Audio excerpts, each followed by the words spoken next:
For the longest time, I secretly wanted more. I often found myself shrinking to fit in, settling for what was comfortable, and even selling myself short. Once I finally accepted that we deserve success and we are blessed with the power to achieve it, I stopped playing small. I'm serious about building a life I love, and you should be too. I'm Denise Taylor of DeniseTaylor.live, and welcome to Life, Love, and the Pursuit of Happiness. I help women prioritize themselves, their success, and their happiness. Let's meet this week's achiever whose story will inspire you to push past your fears and soar. Well, hello, it's Denise Taylor, and I am always excited to have you join me here each week at Life, Love, and the Pursuit of Happiness. On this podcast, we believe that you can build a life that you love without apology. Not only that, we believe that God has given you the power to do it. You know, it says in the word that he did not give us fear, but that he gave us power. And I believe that with that power, we can be, do, have, and achieve what our hearts desire. You see, building a life that we love is not just about things. It's about embracing who we are, who we desire to become, and being relentless in the goal to achieve that desire. I want to always encourage you through the testimony of others that you can do it too. I believe the Bible tells us that we can overcome through testimony. And I want to always have this platform be that vehicle to encourage you to overcome. You can be victorious. I believe that there are 5 superpowers. I call them the success superpowers that are integral in helping you to achieve. The first is to see yourself successful. You have to see yourself accomplishing and doing the things that you want to achieve. When you see it, you can become it. The second is to shake off fear. Fear is a very natural and real emotion, but we cannot let it paralyze us. We have to shake it off and know that despite that false evidence that appears real, we can do it. The third is to do the work. I wish it was as simple as just wishing it to be so, but we have to put our hands to the plow and do the work. The wonderful thing is God said he will bless the work of our hands. So it comes with a promise when we work. The fourth is that we have to take care of us. We have to take care of ourselves, because when we press in to give our all, we are then using the resources of who we are in all areas of our life, physically, mentally, spiritually, financially, professionally. Everything about us comes to bear. And so a strategy around taking care of yourself is critically important, because we don't want to pour from an empty cup. We want to make sure our cup stays full. And number 5 is hold fast to our faith. And I believe that those 5 success superpowers can be applied to any area of your life, and you can bring about change. And more than that, you can bring about success. My goal is to bring guests onto this platform who can encourage you with their testimony. And this week's achiever is one that I call my forever friend. You see, Fanta McMullen and I met when we were just 18 years old. In our mind, we thought we were grown, but we were far from it. And what she discovered right after graduating high school is that she was pregnant. So Fanta was a teen mom. And our friendship and how we partnered together through that experience is one that not only changed her life, it changed my life, and it changed the life of her daughter, Brittany. It connected us and it made us forever friends. We became interlaced with a beautiful story that I lovingly call 2 students and a baby. And I wanted to bring Fanta to this platform so that you can be encouraged. You know, through the testimony of others, we can see what they faced, the obstacles and the challenge. And through their success, we can learn that we can be successful too. It becomes that energizer to let us know that God is not a respecter of person. And if he's going to do it for one, he can do it for us. And so I hope that you're encouraged. Now, more than that, because she is my forever friend, you are going to hear about a priceless friendship that has stood the test of time. She is near and dear, always present, always there for me, regardless of whatever struggle or situation comes up. I can count on her to be a listening ear and even more, a prayer partner. And so I am so excited for you to get a glimpse into, again, my personal circle, people that I go to when I need to be encouraged. I hope that this inspires you, and I hope that you'll be encouraged to connect with your forever friend as well. I'll see you on the other side. You know, the definition of a friend is one attached to another by affection and esteem. And when I think of Fanta, I can honestly say she has been my friend. She has seen me in ways that many have not. She's seen me at my best, she's seen me at my worst, and she's seen me at every level in between. For me, she is a lifetime friend. Fanta is forgiving and faithful. She knows all my secrets, and she has managed to keep them to herself, which I think is beautiful. She knew me when, and she knows me now. What I admire is that she has never had an issue being in my shadow, being by my side. She finds herself there in the most unsuspecting ways. She's always a call away. She always shows up at significant moments in my life. She is probably the only one that I actually don't mind having remember when story time with. And when I think about her, I think about the trust. I think about the fact that there are not many people that you would take your children to and just leave them there to be within that person's care. And I did that for many summers. She's Auntie Fanta to my girls. Her mom is Nana to all of us. Her sister is my baby sister as much as she's her baby sister. We are bonded, our families are bonded. And it's because of the connection that she and I made with one another that all of that is a beautiful treasure that we get to experience. And so it is my esteemed pleasure to introduce my beautiful friend for many, many years now, Fanta D, as we like to call her. Welcome to Life, Love, in the Pursuit of Happiness. That was some kind of introduction. Oh my. Thank you. That was a lot. Now you're gonna make me cry already. Absolutely. This is going to be a very special episode for me, because when I have a chance to have transparent conversations with someone who really knows me, it always turns out beautiful. So tell the people a little bit about you. Introduce yourself. Introduce myself. I am Dr. Fanta McMullen. Um, I am a junior high school math teacher for, look, already 21 years. And I actually just recently stepped away from the brick and mortar classroom for the virtual classroom, as well as pursuing my doctoral passion of cultural competency and diversity trainings with schools, districts, companies, small cities.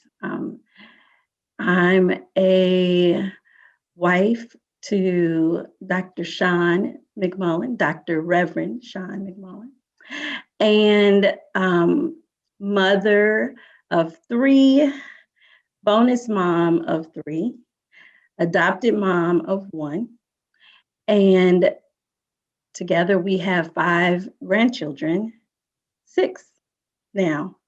We got a new baby. He's 6 months, 6 grandchildren, and they call me honey. All right. All right, honey girl. Well, welcome, welcome, welcome. And so I'm sure that people find the title of this episode curious. Two students and a baby. So many years ago, we found ourselves in that situation, two students and a baby. And we used to always laugh about how it would make such a great sitcom as we were trying to figure out what the heck to do with the baby at the tender age of 19. We had no clue. So I marvel at the fact that so many years later we finally get a chance to tell this story. But before we dive into the beautiful story, there are always two sides to friendship. There's always two sides to the story. So let me hear your side of how we met and became lifelong friends. So it was the summer of 1988. And we were both in a program that helped us prepare for college at Miami University by giving us some pre-college classes and on-campus experience. So we were in this program.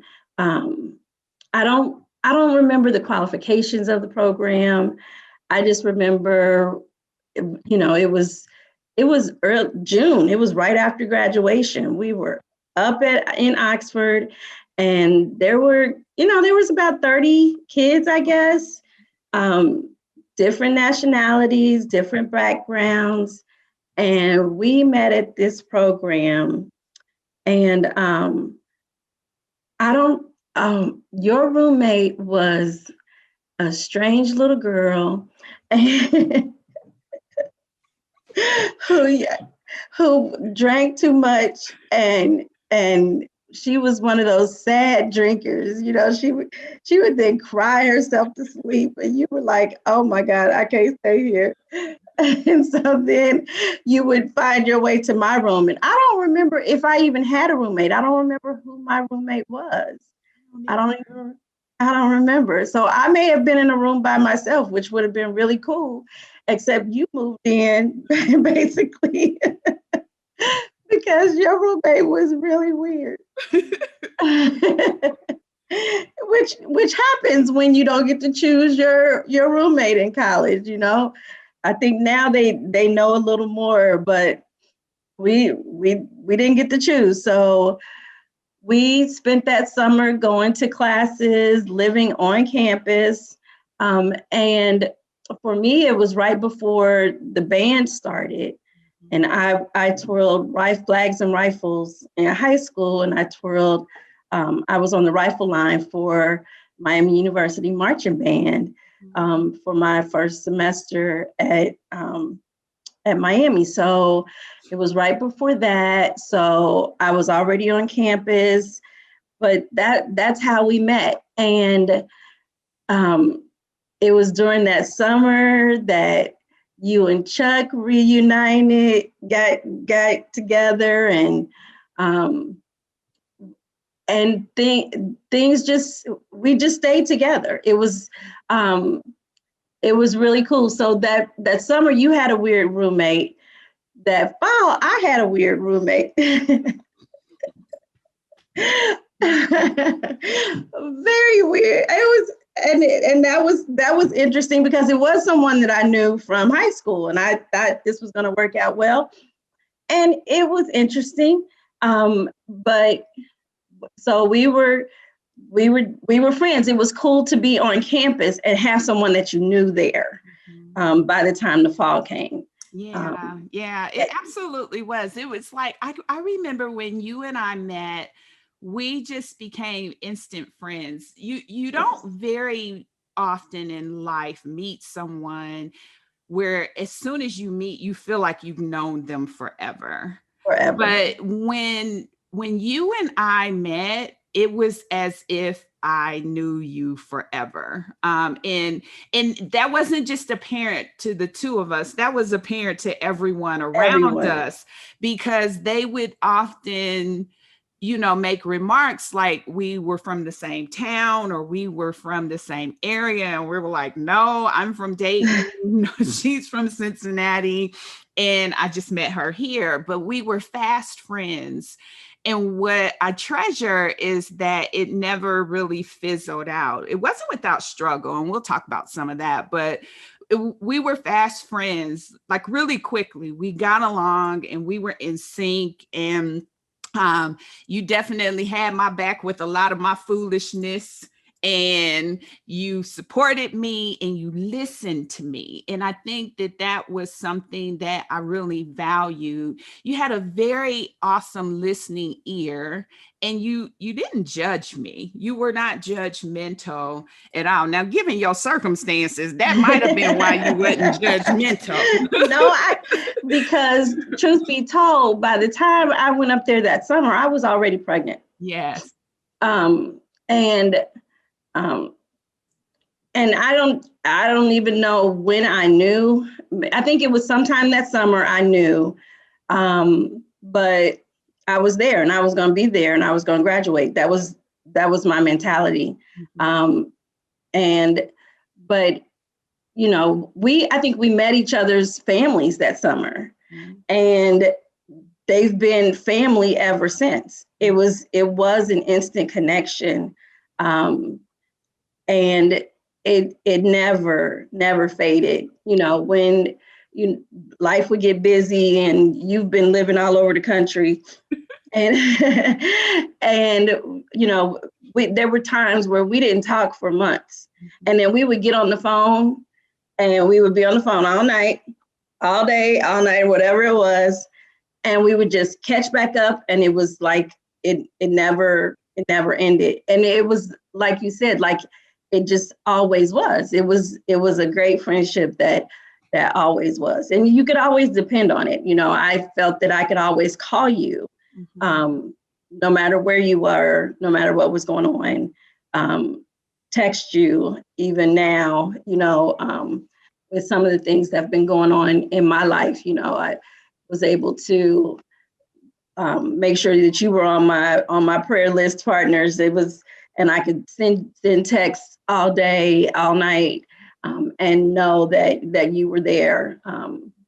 And it's always been that way. And our families did connect on that basis. It was like, for your brothers, for your mother, there's Fanta. Of course there's Fanta. But just last week when I finally hugged your brother, he was like, of course you're here. I didn't see you, but I knew you would be here, because that's the way we've been. And it's been over 30 years. And that's the way it'll be. We totally expect that. Shanice was telling me that I have my room when I come visit. Girl, that's huge. Shanice ain't opened the door for everybody now, so that's huge. I have Auntie Fanta has a room. So it has been a great friendship, even from day one. And it was, I remember, we've always had to explain, no, we never went to high school together. We met at Miami that summer, and we clicked, and we never let it go.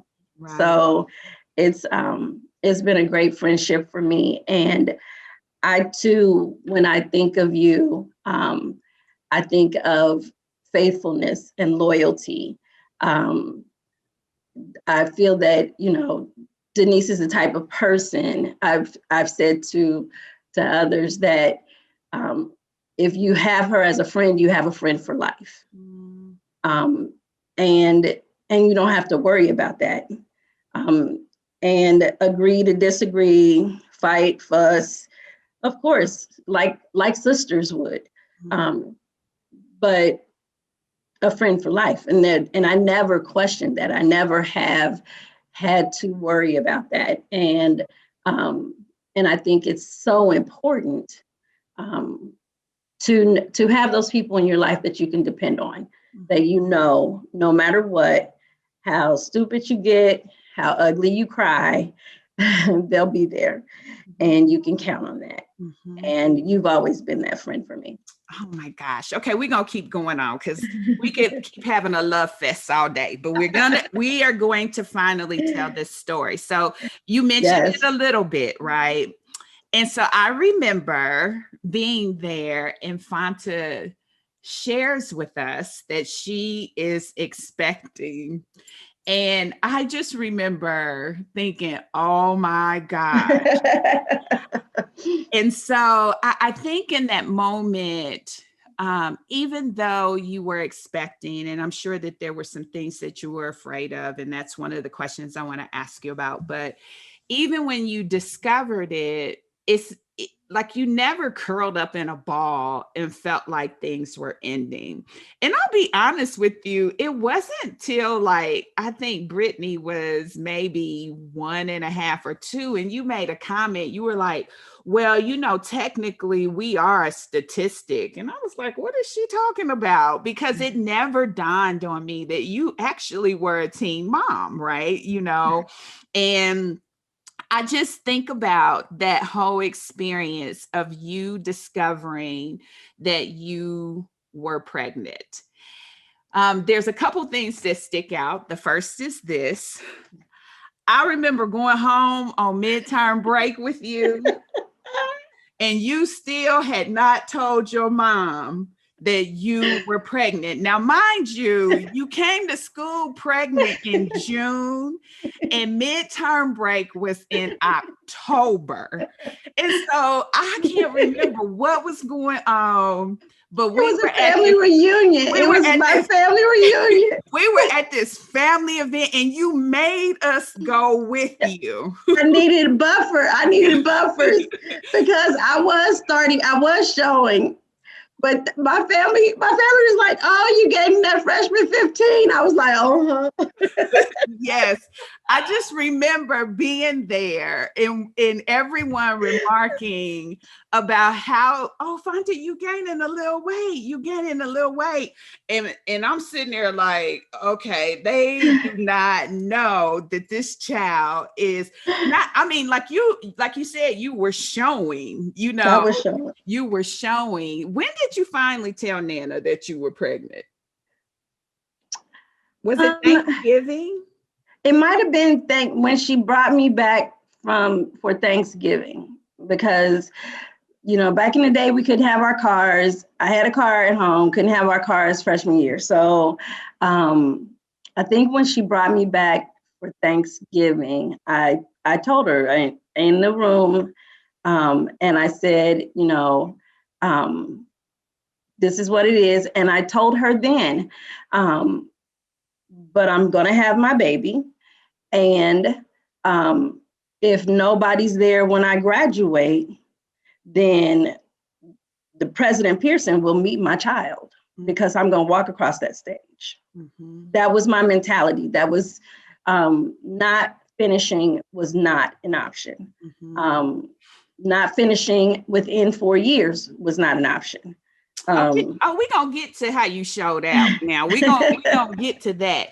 So you tell Nana. Now, mind you, Brittany was born in February. So Nana is just finding out in November that she is about to be a grandmother after she has celebrated you going to college and all of these different things. And I know that was tremendously hard, but all I ever saw was your resolve. All I ever saw was your commitment to yourself, that you were not going to be deterred. It wasn't as if you were trying to shrug your responsibility, but you just weren't going to be deterred from your goals and what you had set out and what you wanted to achieve. And so Nana was pissed. I mean, she was really upset. Like Nana was hurt. Nana was really upset. She had all manner of emotion. By the time Brittany got here in February, Nana was okay at that point, but she was really upset at the time. Yes. And Yes. so let's just kind of play this out. So it's November. We are wrapping up the first semester in Mhm. December. By that time, you had already formulated a plan, and your plan was you were going to take the spring semester off, Mhm. right? And you were going to start classes back in the summer, Mhm. and you were going to then come back to school, which to all of us sounded like crazy as heck, but we were listening to you, right? Like we're listening to you. You're going to take the spring semester off. You're going to start classes back in the summer, and you are coming back to Miami in the fall. And Mhm. so we're like, okay, Fanta. Okay. And true to plan, that's exactly what you did. You had Brittany in February, Mhm. and you took the time off with her after she was born. You enrolled in summer classes, and now And we are going to I fast. drove back and forth that summer um, to do my classes. So I was driving to Oxford from Cincinnati 5 days a week, every day. Um, my aunts were watching Brittany, and that's a love story that they tell to this day. Um, how they fell in love with Brittany that summer, and I think they helped my mom fall in love with her. Mhm. Um, she was blindsided. My mom was blindsided. She had no idea. I did a good job of keeping it from her. And actually moving to Oxford kind of helped that summer because she didn't know that I didn't need certain supplies. She didn't know that was happening. So so right, I tell her in November, and 3 months later I have a baby. So she was literally blindsided and Mhm. had no time to get this together in her mind. Mhm. Um, she kept her fear. One of her biggest fears was that I wouldn't graduate. Mhm. Um, she felt that she never had the opportunity to go to school. It was never offered to her. It wasn't something that they expected of her.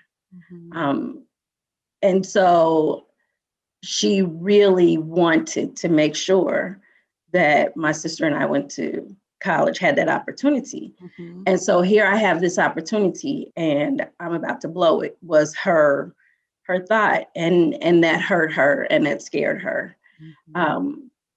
But I was very resolved. I decided I'm going to finish. Mhm. So either you're going to help me or you're not. Mhm. And it's okay either way, but I'm going to do this. Mhm. And I didn't know how it would all work out, but I knew that it could. And I decided that it would. So there it is. That stubborn part of me worked in my benefit that time. And so I drove back and forth that summer, and then you and I decided that we would get an apartment off campus and we would live together. And your mother was not too happy with this idea. That's where So I was going. Fast forward to the end of the summer, and I'm having a conversation like, I'm gonna get this apartment with Fanta, and yes, she's bringing her baby, and yes, we're going to live in this apartment together. And it's interesting to hear you talk about what emotions and perspective Nana was dealing with, because I think my mom was dealing with it from a different perspective for very much the same reasons, right? Right, And right, didn't want anything to disrupt the opportunity that had been presented to us both to go to college. right. But I think I was committed to you. And I had seen your resolve. I had seen you out on the field twirling a rifle in your 8 months hand, pregnant. 8 months pregnant, twirling a rifle in the marching band as if it was nothing, So I had seen your resolve. I had seen you not lead with that circumstance. I had seen you make the commitment to yourself. And so what I said to you was, as long as you're helping yourself, I'm going to help you. That was my commitment to you. As long as Fanta is helping herself, I am going to help you. So much to my mom's chagrin, right? We went out looking for apartments and we found one. I can't remember the guy's name, Mr. something, I Henry or remember. something like that. We found an apartment and we had your car. I'm not sure I had a car yet. And we had your Yeah. car. And we literally would match our schedules for our classes so that when you were in class, I wasn't in class. And when I was in class, you weren't in class, so that someone could stay with Brittany.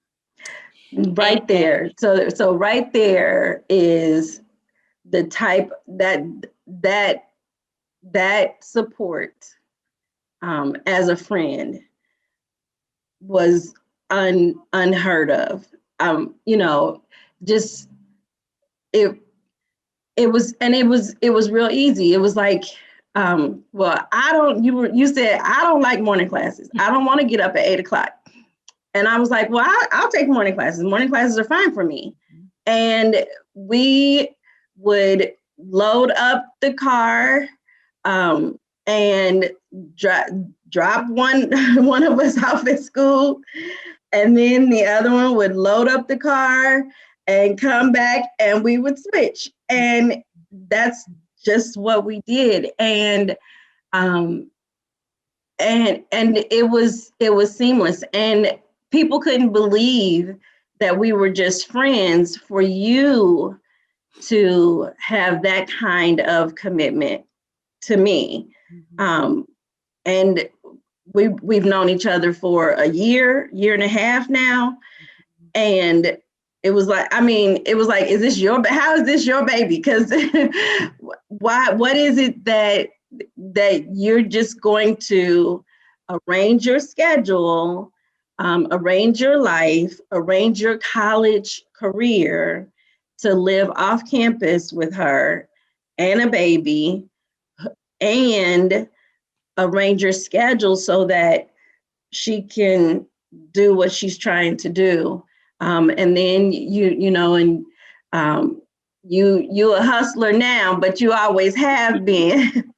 And so, you worked off campus. You might have worked on campus. You were kind of Jamaican during that time. You might have 2-3 jobs. I did.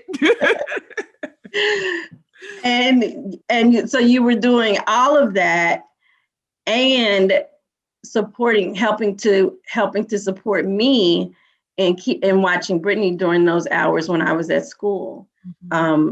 Until we were able to, I was able to get a job at a daycare, Small World Daycare Center. So I got this job at Small World Daycare Center, and the agreement with this white family from Oxford, Ohio. I don't even remember their names. I can see their faces. But she agreed to let me work off my bill for Brittany. So Brittany was able to be there 5 days a week for several hours a day. And I worked there like 20 hours a week or something. I worked a couple jobs as well because I had to work on campus for my work study. So it was, I mean, it was just unbelievable that the way that you supported me. And then when the time came, this family, because it was her and her daughter owned the daycare center, let me work so that Brittany could stay there. Because it was before the vouchers would pay for that. Because we went to this trailer park to this lady who the vouchers would pay for, and we were not leaving her there. It's like, oh no, she won't be staying here. It was a no. But the way you supported me during that time, even, you know, we went out, we went to Dayton and we went out, and your family was babysitting, your family was watching Brittany. Your brother, your cousin, and then your mom, they watched Brittany on those weekends when we would go to Dayton or whatever, and so that we could have a night out. They would watch Brittany, and just because when we connected, our family's like, okay, that's just who it is. It's Fanta and Denise, and we're gonna make it work. So then when you did your internship in Cincinnati, then you lived with my mom. You lived at my house. You had a key. You might still have a key to get into Nana's house because Denise needed a place to stay in Cincinnati. So it's a no-brainer. It was like we were each other's other sister from another mother. That was, but your commitment was awesome. Was awesome, and I don't know how to ever repay you for that, because it allowed me to do exactly what I intended to do, well, and do it even faster than I had originally planned. So I was able to graduate in 3 years from Miami with my bachelor's degree, a 3.9 GPA, on the dean's list, a President's Service Award, as a teen mom. To be able to do that was amazing, and it was because I had such support, and that started with you. That was amazing.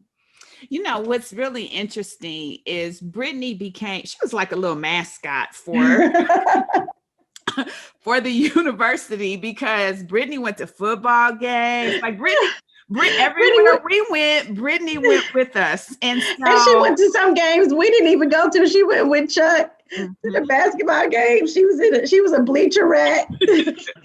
So yes, she definitely became it was a village. She became like a little campus baby, because Chuck played football, which meant that all the football players knew who Brittany was. And it just actually, it was one of the football players that we got her middle name. Actually, her first name we got from Chuck.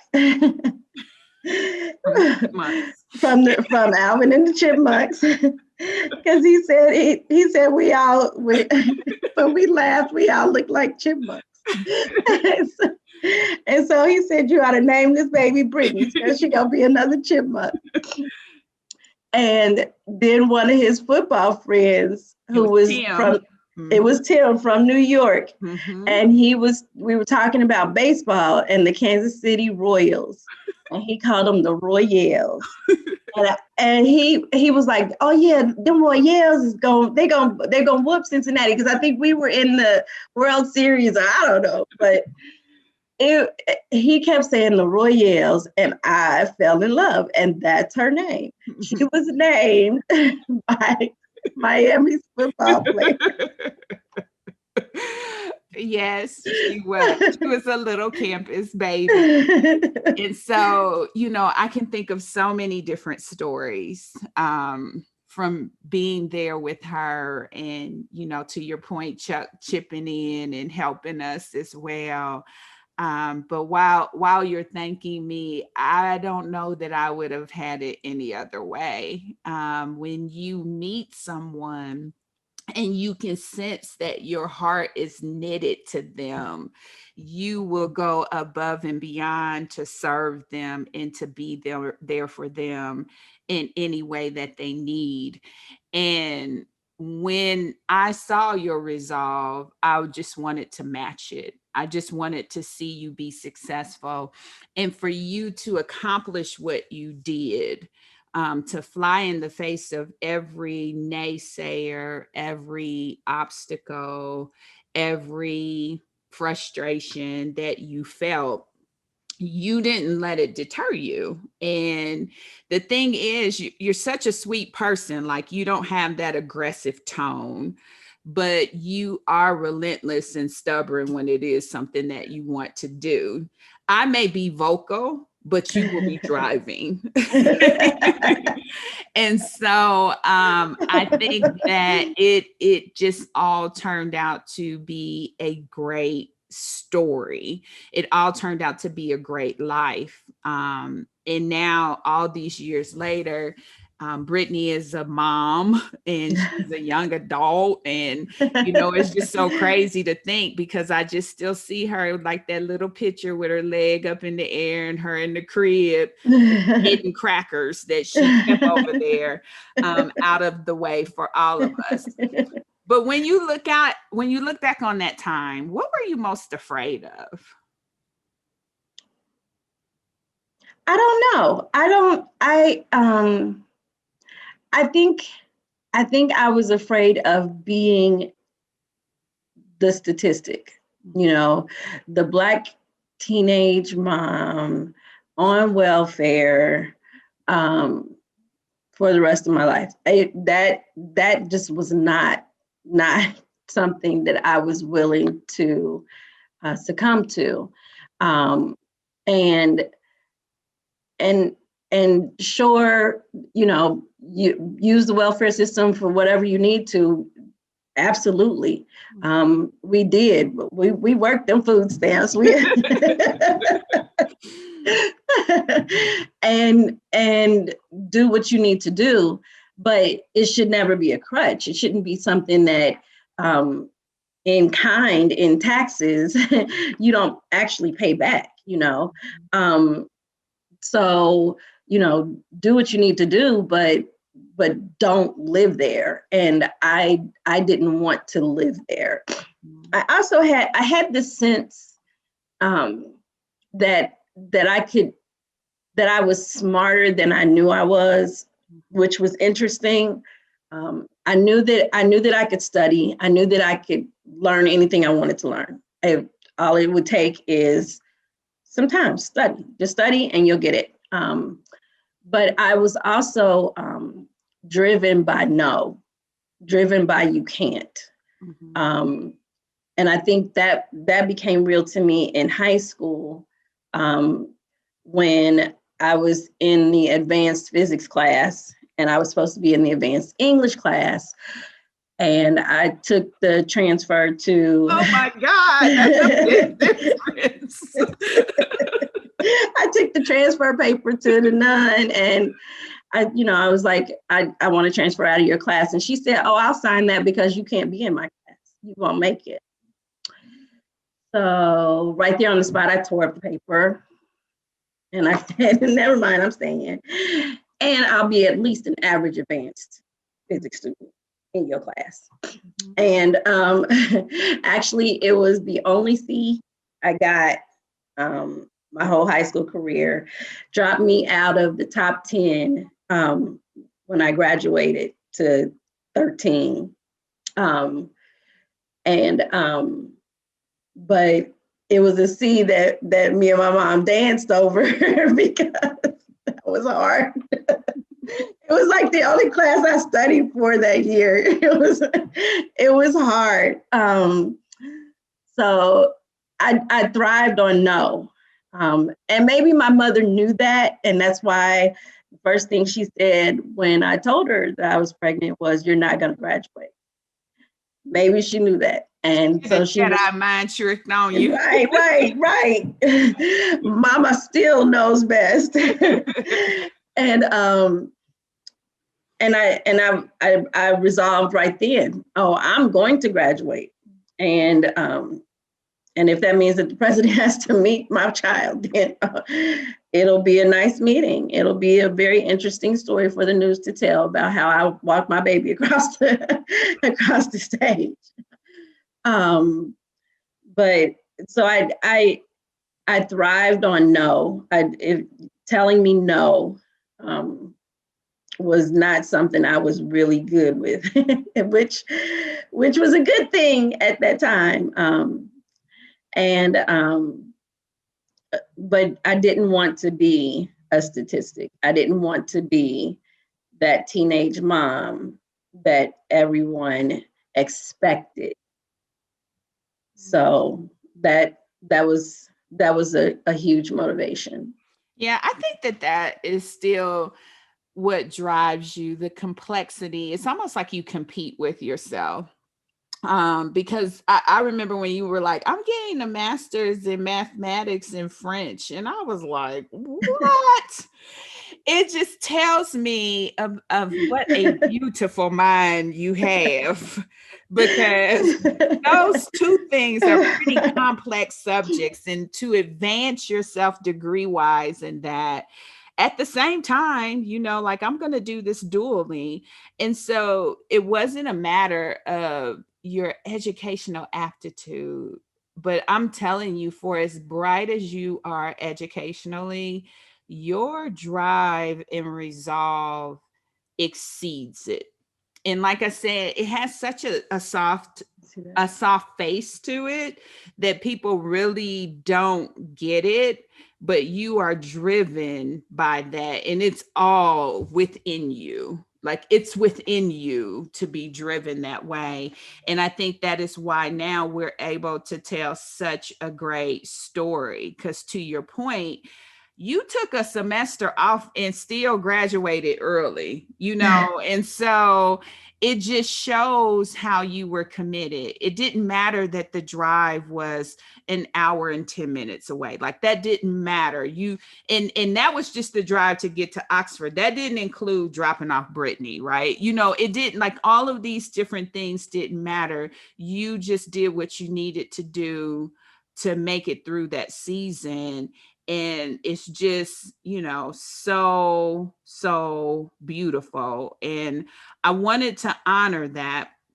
And I certainly thank you for your praise, and I thank you for your acknowledgement.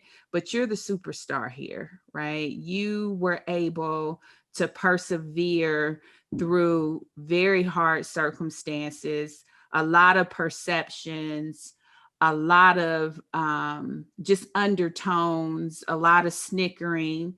Being the only one on campus that has this little baby on your hip, but I'm still going, I'm still participating, I'm still being a part of getting as much of this college experience that I can. You just showed up in the face of all of that.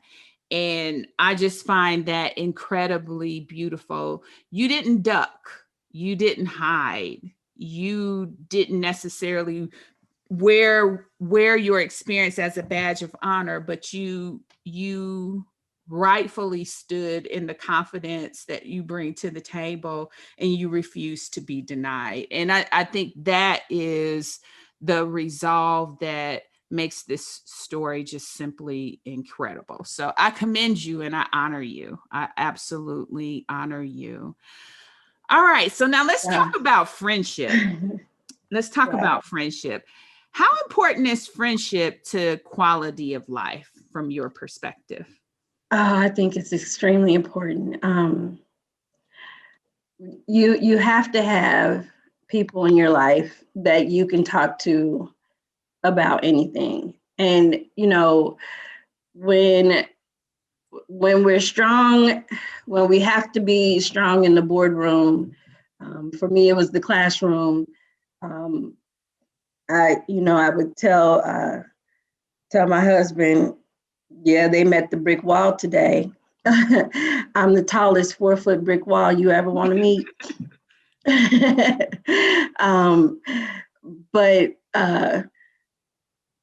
you have to have those places where you can, let your hair down, have your Vegas moments, um, have your fakeless moments, have your just be silly moments, just all of that. You have to have those places and those times.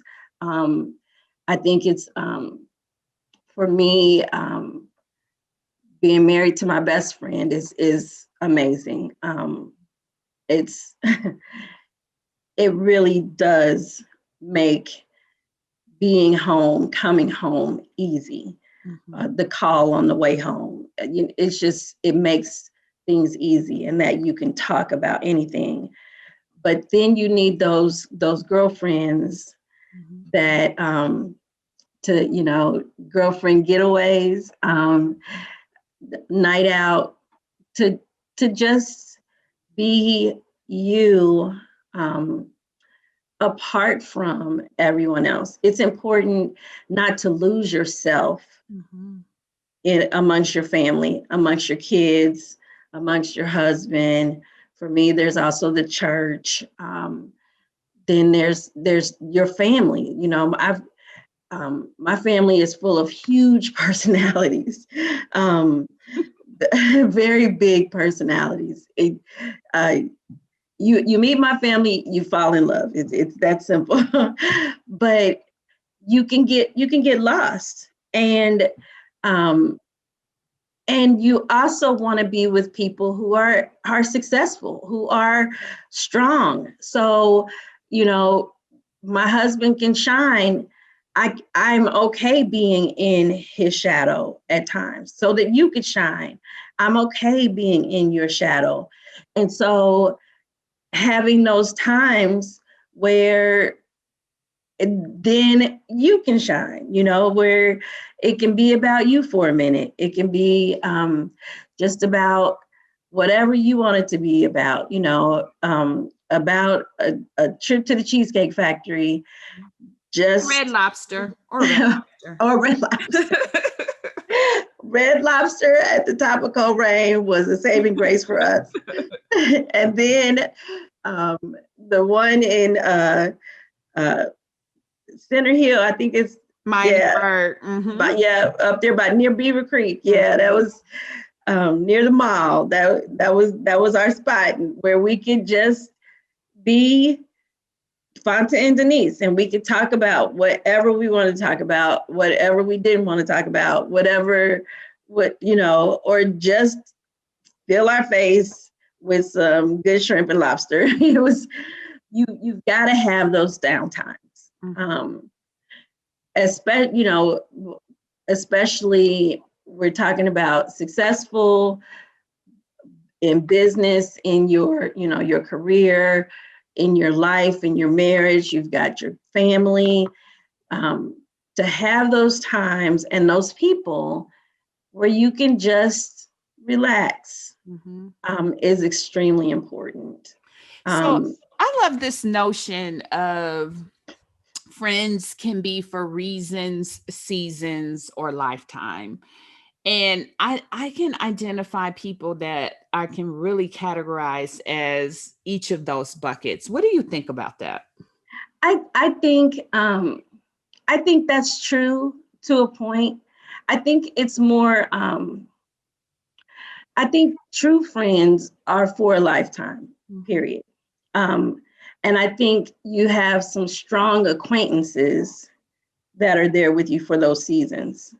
Um, because for me, friendship is almost synonymous with family. You know, what I think about our friendship, it just is, and it will be, and it is among our kids. Our kids are even our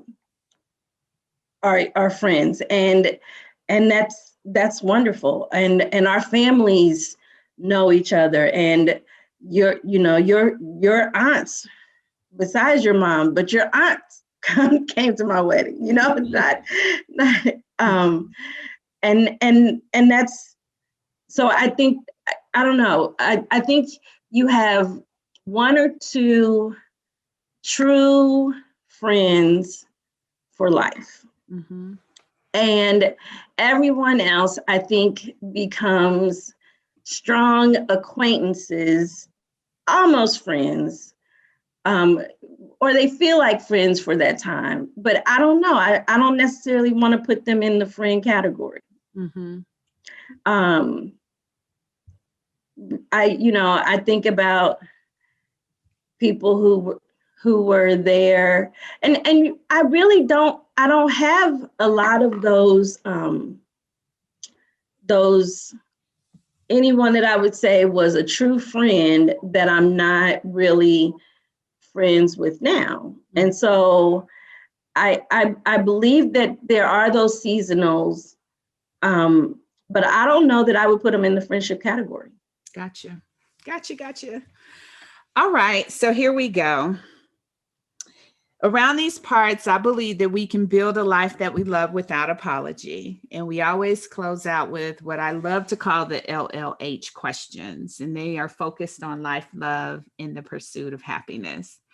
So let's tap into your wisdom. Tell me, what's your life wisdom that you would tell your younger self if you could? I would tell my younger self um, to be true to herself, Mm-hmm. to go for the things that she thinks she can have, Mm-hmm. and don't settle. Don't be willing to settle. Um, there's all these things in life that happen, all these things, um, some positive, some negative, some that look negative, but then they kind of look positive later on. Um, but be willing to go for it, and don't worry about the haters. Um, Miss Swift said it best. They're gonna hate, hate, hate. um, but do what is in your mind and your heart to do, and go for it. Just go for it. Mm-hmm. Everything that's in your mind and heart, go for it. All right. So, love wisdom. What love wisdom would you tell your younger self if you could? The first thing I would tell my younger self is to learn to love Fanta sooner. um, I think that we are so enthralled with romantic love that we throw ourselves for that and into that, um, very easily, but we don't throw ourselves into self-love as quickly. And we can list early the things that we don't like about ourselves. I wanted to be taller, but I wasn't. I wanted to be stronger in this area, or I wanted to be smarter, or I wanted to run faster, or I wanted to swim better, or whatever those negatives are, we can list those. But to begin earlier to list your positives. We'll make a list, for what we want in a husband, what we want in a man, or what we want in a partner. We'll make a list about what we want in a job, what we want in a house, looking for our house, in our car, looking. Well, I need these seat warmers because it gets cold in Ohio. Um, but when was the last time you made a list about your positives? What's great about you? What do you love about you? And being true to loving you. I think, especially as mothers, as wives, we get so busy raising our kids and supporting our husbands that we forget about loving ourselves. And I came to the realization, I guess, in my 30s, that if I don't love me, and if I don't make sure that I'm happy, if I don't take care of me, then how can I really take care of all these other people? If I'm sick physically in my body, I can't take care of them. So I have to take care of my body so that I'm physically fit to even take care of them. But that's true in our mind, in our soul, in our spirit. If I'm broken in my spirit, then what I transfer is brokenness. If I'm hurting, then I transfer hurt. Hurt people. And so I have to make sure that I'm taking care of me in order to take care of the ones that I love and the career that I love and all of those other things. Okay. Girl, you dropping some wisdom. I could tell you married to a preacher. You preaching. Okay. And finally, what's your happiness wisdom? What would you tell your younger self about happiness if you could? I would I would say that we make our own happiness. Um, you know, we have to learn to be content, and that God gives us joy. So happiness is about your happenings, and it's really about how you see them, how you choose to see them. And we can give thanks in everything, not for everything.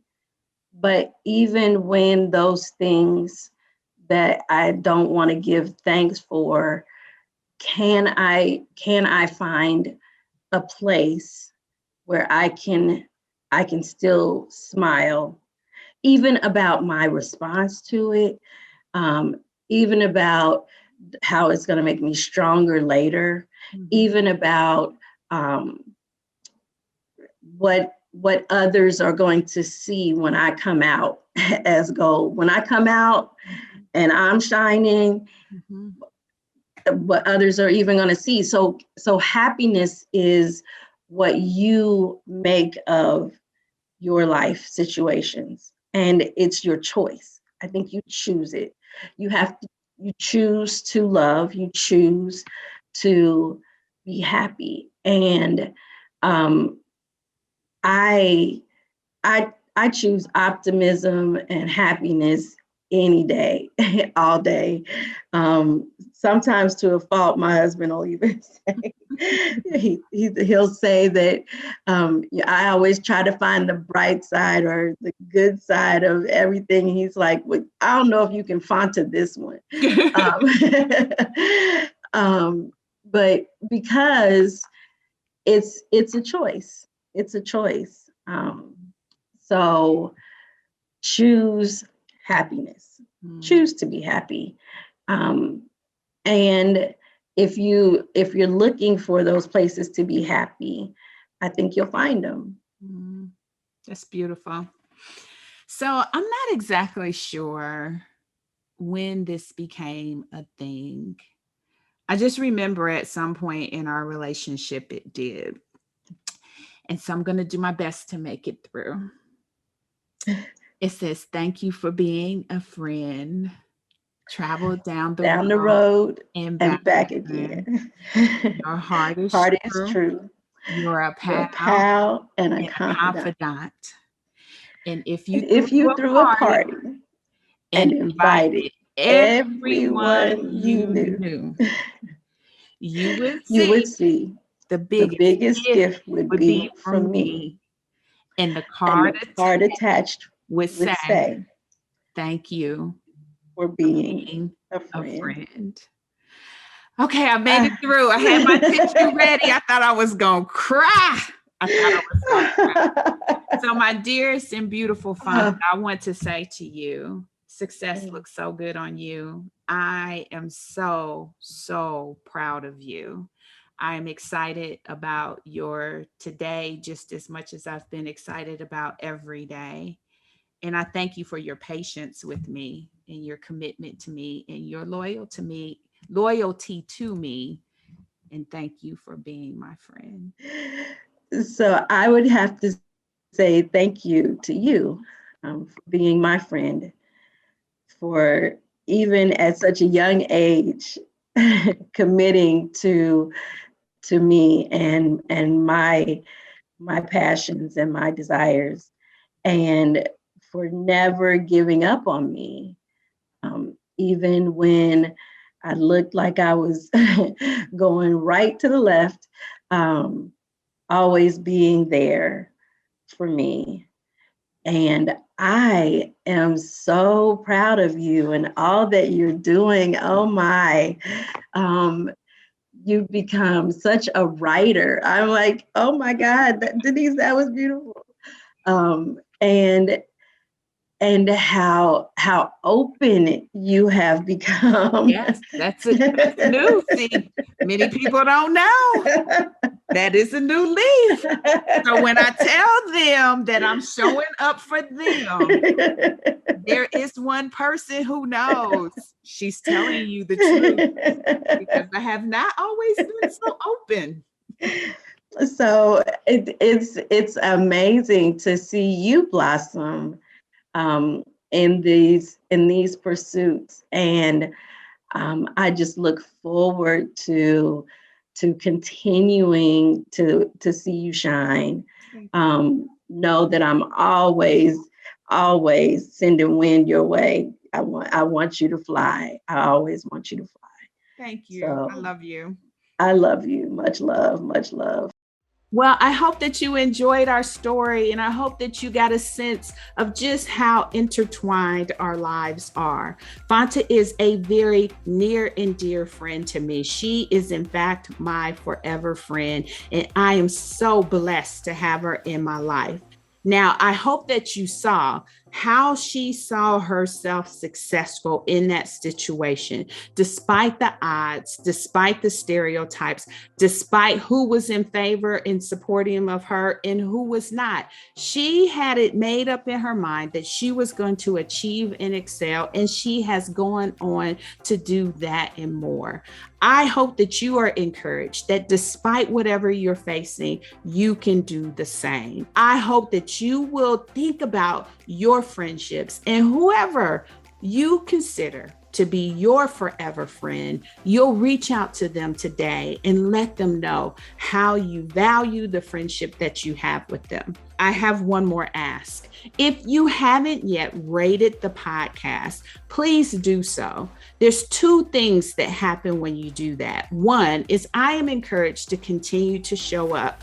I consider that feedback extremely valuable. It helps me to know that the work that I am doing here is impactful and meaningful to you. The second thing is it helps the podcast be found by others. And so take time now to please rate and review. And even more, share this with your forever friend so that they can know and feel the love that you have for them. I'll look forward to seeing you next time. Well, that's it, beautiful. Thank you for tuning in. Don't ever forget that you truly deserve life, love, and all the happiness your heart can hold. Be relentless in building a life you love without apology. I'm Denise Taylor, and you can always find me in our free Facebook community. Life, love, and the pursuit of happiness, easy to find. Now, if you want more information about my success superpowers, as I'm sure you do, download my free Success Superpowers ebook at denisetaylor.live/podcast. And one last thing, always embrace your power and go.